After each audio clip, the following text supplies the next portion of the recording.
Hey everybody, welcome to another Adventures Online. I'm so excited to have you here again tonight to look at another key principle that we teach here in our various family ministries at Welling Church. Tonight's principle is all about ultimate authority.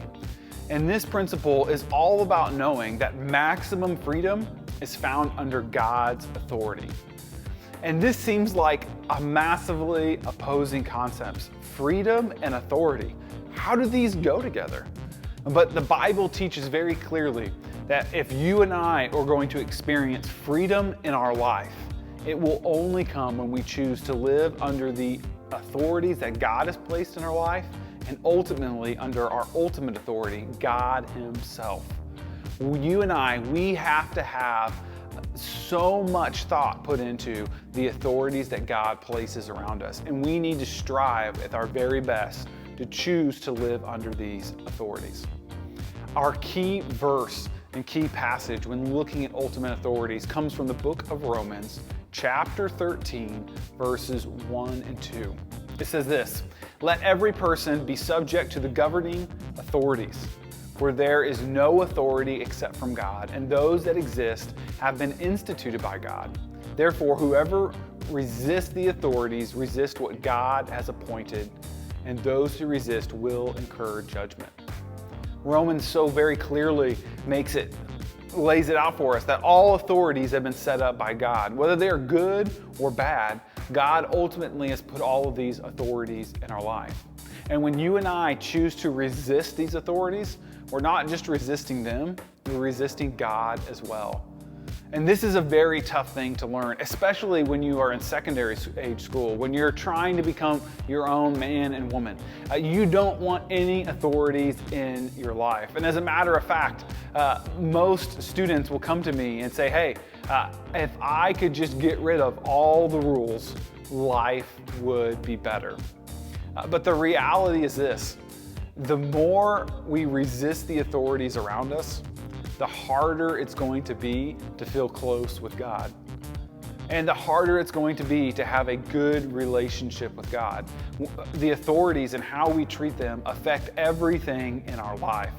And it is so important that we learn to trust what God has to say and entrust ourselves to the authorities that God has placed in our life.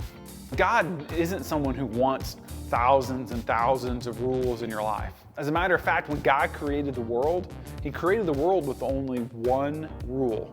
That's right, when you go back to Genesis chapter 1 and you look at the story of Adam and Eve only had one rule. They could do anything they wanted except one thing, and that was eat from the tree of knowledge of good and evil. And this is so important for you and I to understand. In the world that God wanted, when God creates a perfect world and everything is good, there's only one rule. And there has never been more freedom than the freedom that Adam and Eve experienced. The problem is, Adam and Eve chose to break that one rule. And in doing so, sin entered the world. And with sin entering the world, now there needed to be loads and loads of rules. Because two people abused their freedom, more authority was placed in their life. And the reality is, as you continue on, a few thousand years later, we find ourselves in the same predicament. The more we rebel against the authorities in our life, the more rules we will be given. It's just the way life works. If you misbehave a bunch at school, chances are teachers are going to give you more rules than the rest of your classmates. And if you continue breaking all of those extra rules they've given you, they're going to give you even more rules. The same is true at home. When your parents give you a curfew and you constantly break it over and over and over, chances are you're going to be getting more rules, usually under the form of grounding. They're going to take things away from you. They're going to make you check in more. They're going to limit where you can go. They're going to limit how many times you can go out. But the reality is, if we were to obey our teachers and we were to obey our parents, the odds are we would be given more freedom instead of less. And this just doesn't make sense in our mind, that when I obey authorities, I get more freedom. But the reality is that's exactly how this world works. When it comes to authority, we need to think about who and not what. Authority is all about the who and not about the what. And this is very tough for you and I, because the reality is when we hear a rule, we don't think about who is giving us the rule, we think about what the rule is. When our parents say, you can't go out with your friends tonight to hang out on the high street, we start debating and arguing the what. Well, so-and-so's going out and it's not that bad. I'm only hanging out here. We're only going there.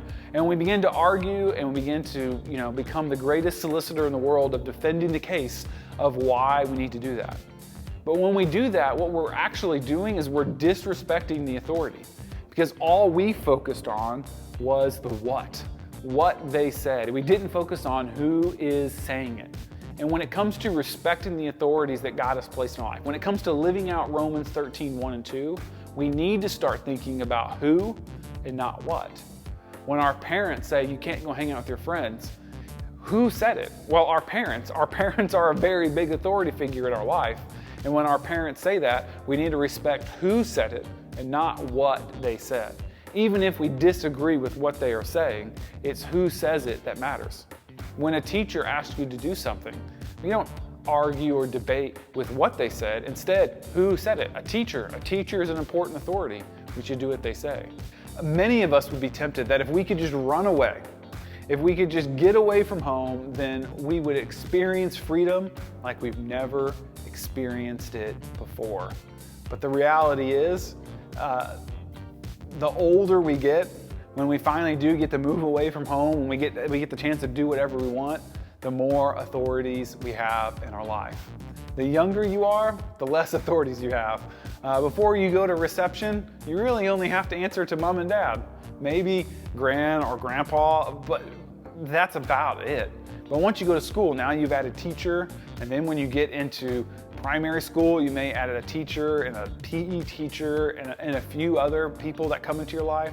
And by the time you get into secondary school, now you have loads of teachers. You have teachers for all different subjects, and you have loads of authority. Once you get out of school, now you have a job and you have them that you have to answer to.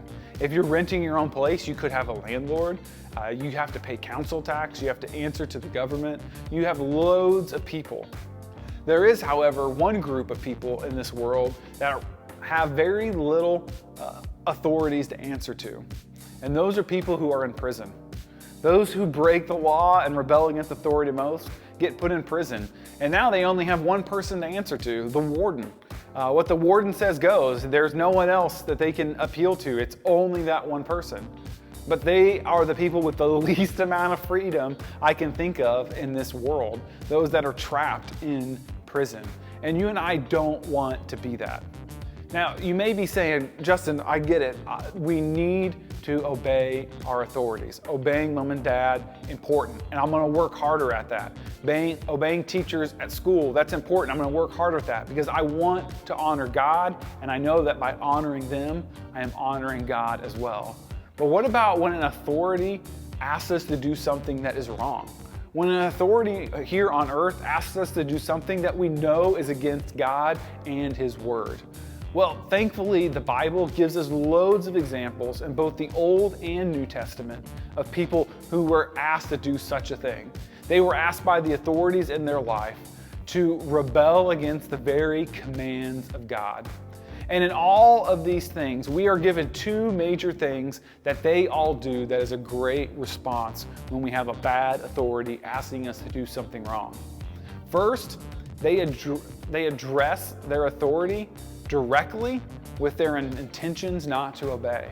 They are respectful and polite, and they politely say, I cannot obey this because honoring God is more important than sinning against Him. And if I were to do what you asked me to do, I would be sinning against my God. Second, they were willing to accept the consequences. No matter what happens, they were going to deal with it because they were going to choose to do what is right and honor God. And if that meant being expelled, if that meant being executed, if that meant being abandoned, if that meant being whipped and punished, they were willing to do so because they were going to honor God over choosing to sin. A big exception to this is Daniel. In the story of Daniel, we see him being in this exact predicament where he was brought before authority and they were said, hey, we want you to eat this king's meat, which he knew was against the law and the Bible. They were given strict dietary requirements as Jews. And if he were to do this, he would be sinning against God. And he did this. He went to the authority in charge because he was a prisoner being trained to be a servant in the king's palace. And he said, hey, I cannot do this. But what he did do is he offered an alternative. He said, hey, why don't you test me and my friends and give us something that we know is healthy to eat and see if we aren't better off at the end for it. And thankfully, we see that the person in charge, the authority in Daniel's life, took him up on that offer. The other exception we see comes from the example of Paul. Paul was presented with a very tough predicament. He had been arrested and he'd been put in a place where it was going to be execution was his only option. Or he could choose to deny everything in Christ and be set free. And in not wanting to do either of those options, he decided to do a third. He appealed to a higher authority. Instead of answering to the judge that was before him, he requested to be taken to a higher court. He requested to be presented before Caesar, which meant years longer in prison and being transferred from Israel all the way to Rome, which provided a crazy journey of shipwreck and all sorts of other things on the way.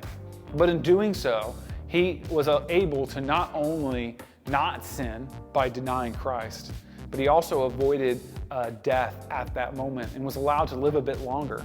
And for you and I, this is important because in that time of longer living, he wrote some very important books of the Bible that we have to this day.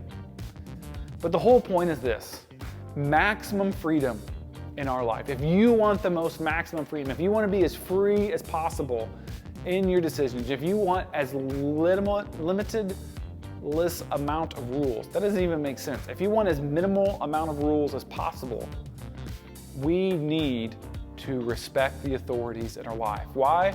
Because maximum freedom is found under authority. And when you and I choose to respect the authorities in our life, we are choosing to respect the God who put them there, our ultimate authority. And that is what God desires from you. That's what's best for you. And most importantly, that is your way of having the most freedom in your life, which is exactly what God wants for you. So I challenge you this week, when you are presented by an authority to do something that you may not like, remember, it's who, not what. Who is asking you to do this?